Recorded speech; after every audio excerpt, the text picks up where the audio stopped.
Welcome back to the I3O Podcast. Today is a special episode. This is our teater time.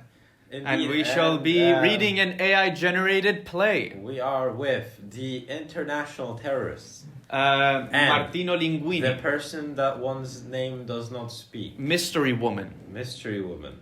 In the room currently, we have the Fiddler. And what name did we give her? Spinner? Oh, she can be the vegan for today. Okay.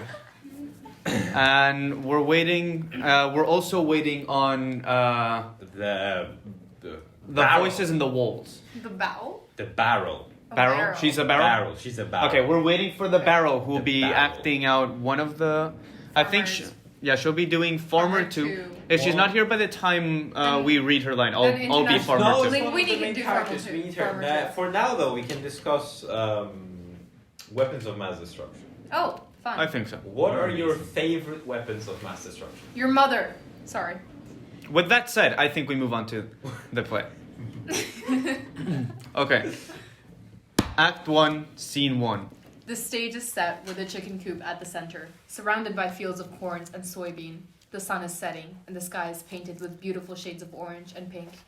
3 chickens are in a coop, talking amongst themselves. Have you heard the rumors? What rumors?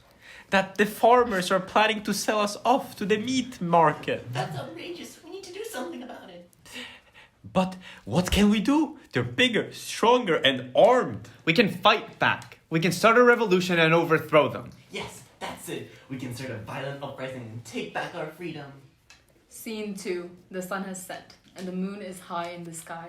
The chickens are fast asleep in the coop. Suddenly, the door to the coop opens, and 2 farmers enter, carrying cages. They start grabbing the chickens and throwing them into cages. Look at these chickens. They're plump and juicy. We'll make a fortune selling them to the meat market. Yeah, and we won't have to worry about them starting a rebellion anymore. No! Let us go! We don't want to be sold to the meat market! Please, we'll do anything. Just don't take us away. You can't do this to us. We'll fight back. Oh, really? And how do you plan to do that? With your little chicken wings? Yeah, good luck with that. The farmers exit the stage, leaving the chickens trapped in the cage. Act 2, Scene 1. The stage is set with the chicken coop at the center. The chickens are gathered around, talking excitedly. We can't let them take us to the meat market. We need to fight back. Yes, let's start a revolution and overthrow the farmers. We have nothing to do. Let's do it. We're planning to overthrow the farmers and take back our freedom. Wow, that's bad. Do you need any help? Yes, we could use all the help we can get. Count me in. Woo!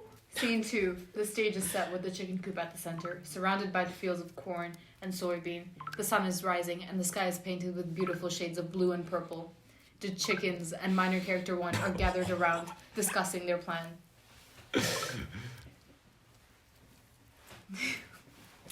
Okay, here's the plan. We'll wait until nightfall, then sneak up to the farmers and attack them. And we'll use our beaks and claws to fight them off. And I'll use this pitchfork to help defend us. But we need to be careful. The farmers are armed. They won't go down without a fight. Yes, we need to stay alert and watch each other's backs. Scene 3. The sun has set, and the sky is dark. The farmers are patrolling the fields carrying guns.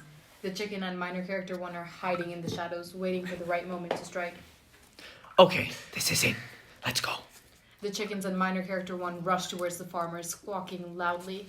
The farmers are caught off guard and start firing their guns. The chickens and minor character 1 dodge the bullets and fight back fiercely. Keep fighting. We can do this. Take that, you dirty farmers. The battle continues for several minutes, with both sides taking heavy hits.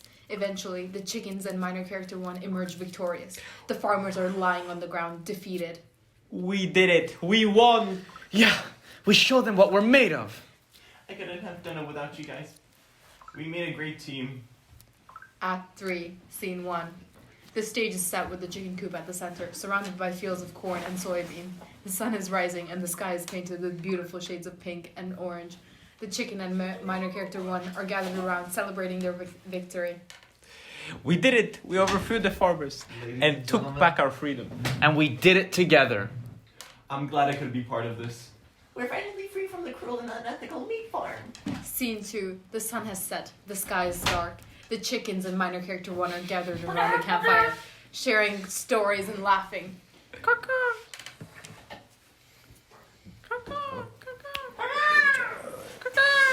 Remember when Farmer John tried to catch us and put us in those cages? Yeah, but we fought back and showed him who's boss. Yeah. And remember when Farmer Ball thought he could scare us with that scarecrow? We picked it apart in seconds. The group continues to laugh and share stories late into the night. Scene 3. The stage is set, with the chicken coop at the center. The sun is rising, and the sky is painted with beautiful shades of blue and purple.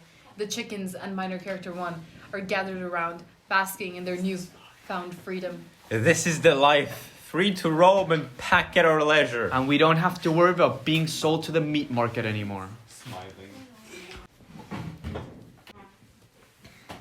Act 4, Scene 1. The stage is set with the chicken coop at the center. The sun is rising and the sky is painted with beautiful shades of blue and purple. The chicken and minor character 1 are gathered around, basking in their newfound freedom. This is the life. Free to roam and peck at our leisure. And we don't have to worry about being sold to the meat market anymore. Smiling. Suddenly, a commotion breaks out among the chickens. 2 groups have formed, each led by a different chicken. What's going on? Why are they fighting? I don't know, but we need to stop this before it gets out of hand. Scene 2. The stage is set with 2 chicken groups facing each other, feathers ruffled and eyes blazing. We deserve more than this. We fought for our freedom, and now we want more. And we won't let you take it away from us. Please stop this. We can work this out peacefully. We don't want to work it out peacefully. We want what's rightfully ours. And we won't let you have it. The 2 groups rush towards each other, clucking and pecking. Scene 3.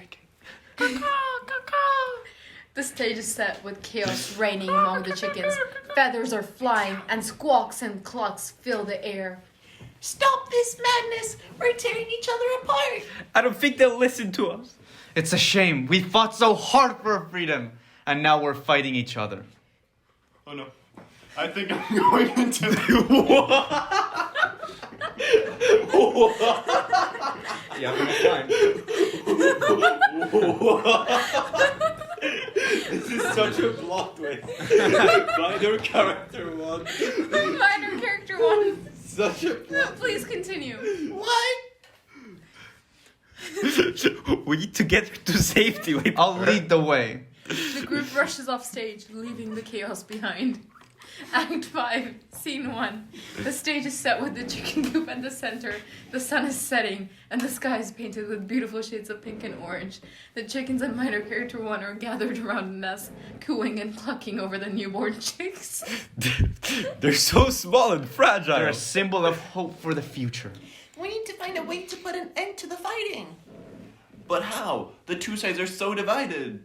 Scene 2. The stage is set with 2 chicken groups facing each other, still squawking and pecking at each other. We won't stop until we get what we want. And we won't let you take it away from us. Stop this. Act 6, Scene 1. The stage is set with the chicken coop at the center. The sun is rising and the sky is painted with shades of red and orange. The chickens are gathered around, anxiously waiting for the outcome of the final battle. This is it, the moment we've been waiting for. We will prevail. We are rightful rulers of this farm. The sound of clucking and flapping of wings can be heard as the farmers approach the coop. Weren't they dead? Well, when they did. What's going to happen to us? We're not going to go down without a fight. Scene 2. The stage is set with the chickens and farmers facing each other. A fierce battle ensues, with the chickens using their beaks and talons to fight off the farmers' weapons. Charge!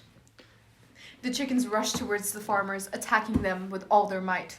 We did it! We're free! The chickens and minor character 1 celebrate their victory with cheers and clucking. Scene 3. The stage is set with Chicken Force standing at the center, surrounded by the other chickens. Today marks the beginning of a new era. We will no longer be oppressed by the farmers. From now on, we will rule our own destiny. The other chickens cheer, clucking and flapping their wings in agreement. But who will lead us? I will. I am the new supreme leader and pope of the Democratic Republic of Cluckistan. The other chickens bow their head in respect. Scene 4. The stage is set with the chickens gathered around, with minor character 1 in chains. Unfortunately, there are those among us who have betrayed the cause. Among us. The chickens murmur in agreement. What should we do with them? They must be punished for their treachery. Please, I didn't mean to do anything wrong. I just wanted to live in peace. You knew the risk. You chose to side with the farmers. Your punishment is death. The chickens gasp in shock. The stage is scene 5. The stage is set with the remaining chickens gathered around with solemn expressions on their faces. It's a shame it had to come to this. We had no choice. It was either us or them. But what now? We continue our fight. We will not rest until all chickens are free. The other chickens nod in agreement. Scene 6. The stage is set with all the chickens scattered around, with a scene of foreboding in the air. We have to be careful. The farmers will come after us. We need to form an underground resistance. And we need to stay united. Together, we are stronger. Chicken 4. Confidently. Confidently. Act 7, Scene 1. The stage is set with the chicken coop empty and desolate. The sun is setting, casting a gloomy light on the surroundings. The sound of a lone chicken clucking can be heard. We've lost. It's over. All our efforts, all our sacrifice, for nothing. Gone. The farmers won. We're still trapped, still imprisoned. Scene 2. The stage is set with the farmers rejoicing over their victory. We did it! We've quelled the rebellion! Those silly chickens never stood a chance. Now we can go back to business as usual. Scene 3. The stage is set with chicken 4 being dragged in by the farmers. Look who we caught! The leader of the rebellion! We'll make an example out of you. You can do what you want to me, but you can never break our spirit. We'll see about that. Scene 4. The stage is set with chicken 4 being executed in front of the other chickens. No. This can't be happening. We can't let this stand. We'll have to fight back. It's too late. We're outnumbered and outmatched. Scene 5. The stage is set with the farmers and chickens facing each other. The farmers are armed and ready for battle. This is your last chance to surrender. There's no point in fighting anymore. We've lost everything. Our only hope is that the future generations will learn from our mistakes. The sound of a gunshot is heard, and the stage fades to black. End of play.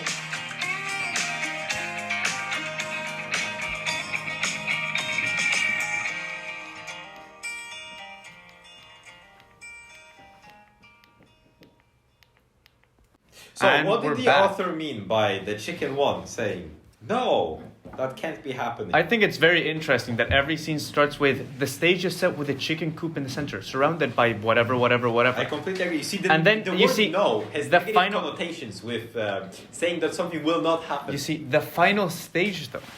I And think it has its it origins says in the Greek stage theater. is set with the chicken coop empty and desolate. No. Ah. You guys think that? I have a different question. No. Let me answer Why? that question No, first. no. Let me Why? answer. Okay. Why did minor That's so- character 1 give birth, but then was not heard from again?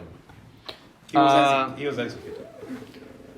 I think it was showing the volatility of the situation, specifically when there's moments of hope. But then again, it's so unexpected and volatile that the situation can change at any moment. And this unpredictability is shown as a symbol through minor character 1 giving birth. By the way, I told it to generate 2 minor characters and just kind of ignored the second one. Oh. We were censored. What are you guys doing? We were recording the play. Oh shit. You said her. And we're back from censoring. Okay. So, wait. Okay. So, Gabriel here wants to talk about weapons of mass destruction. Yes. Nikos, what is your favorite weapon of mass destruction? Chemical weapon. Chemical weapon. I see. Which one specifically? Wait. All of them, the really. nerve agent gases, like Yes. the I mean- sarin does. Your cooking is pretty close, I'd say. My cooking, Yeah. my cooking is pretty close Yeah. to the most. This is to your favorite weapon of mass destruction. My cooking. Yeah. Like it could easily decimate an entire population if you like made a large enough spaghetti See, and bowl. that just shows how powerful I am because I'm eating that shit. Well, yeah. Okay, fair. How do you spell Shakespeare? Shakespeare. Shakespeare.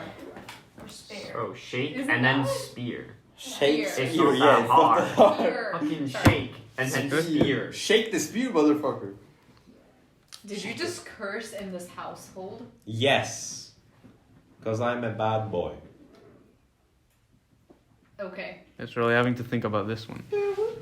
So we have another play. I haven't. Ah, I see.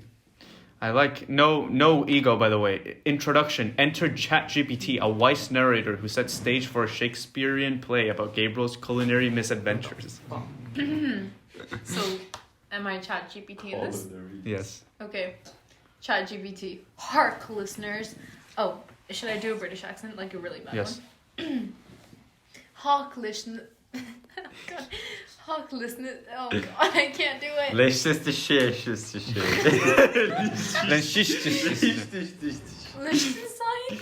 No. Oh, I can do an American accent for some reason. Okay.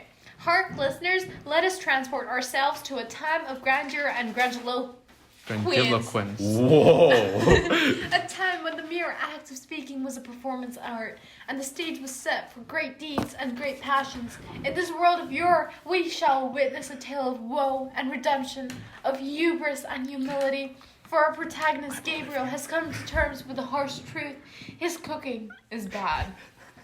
Let us watch as he struggles to accept his culinary limitations in the true Shakespearean style.